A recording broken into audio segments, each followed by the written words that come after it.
Well, I don't know how many of the family heard about this, but apparently Kamala Harris is on an African Nations tour and Uganda is facing economic sanctions for an anti-gay bill. The U.S. is threatening to pull economic, financial aid, and healthcare resources from Uganda.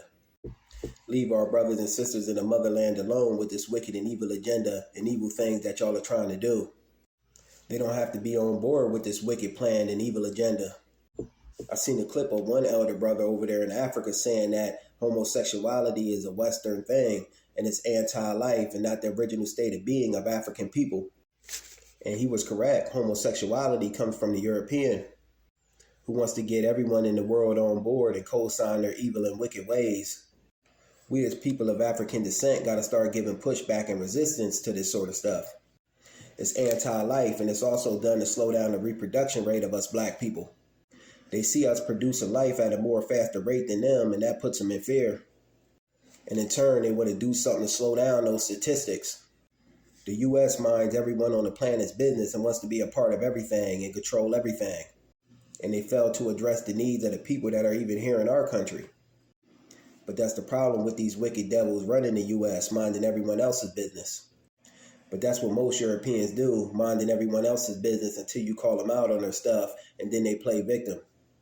Some of the laws that Uganda is putting in place, from what I understand it, are a 10-year jail sentence for anyone who engages in same-sex relationships or that identifies with the colorful movement. We'll call it the colorful movement as a code word because you know certain things they pick up on, and you know censorship is at an all-time high these days.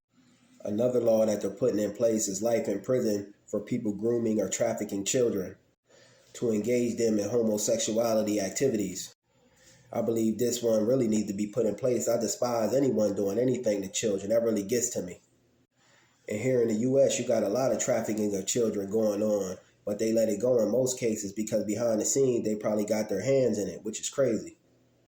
I stand with our brothers and sisters over there in Africa, though, against this evil and wicked agenda by these wicked people trying to push the colorful movement, which is a European thing, as well as homosexuality. All of that comes from a European.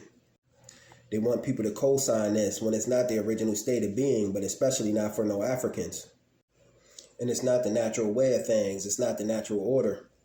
But threatening to pull economic help from the motherland would need no economic help if y'all didn't go there, colonize, rob, and steal from the continent. The continent has natural wealth, and she'll provide and take care of herself if left alone. They're even threatening to pull healthcare as well. And they're claiming that there's a lot of sick people that have health conditions and AIDS there. So they claim, but they're the ones that put these health conditions and AIDS over there to wipe out the numbers of black people. It's a wicked and evil agenda that they got going on, family.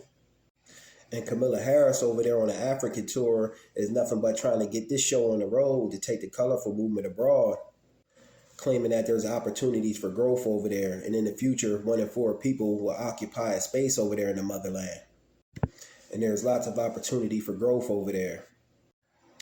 But to me, her meeting with the African heads of the countries over there is nothing but to get them on board with the colorful movement. She was meeting with Ghana from what I've seen, and hopefully the brothers and sisters over there don't fall for this trick of the devil, claiming that the colorful movement promotes freedom, but at its roots lies the system of racism, white supremacy. She also brought her husband, a European man, over into the slave quarters they had for slaves over there, which I thought was wrong and out of pocket, being as that his ancestors helped cause the state of being that our people are in nowadays. But just wanted to touch on this. Whenever you see America going over to the motherland claiming to care about black people or providing resources or aid, it's always something bigger going on behind the scenes. Stay woke, my peoples. Peace.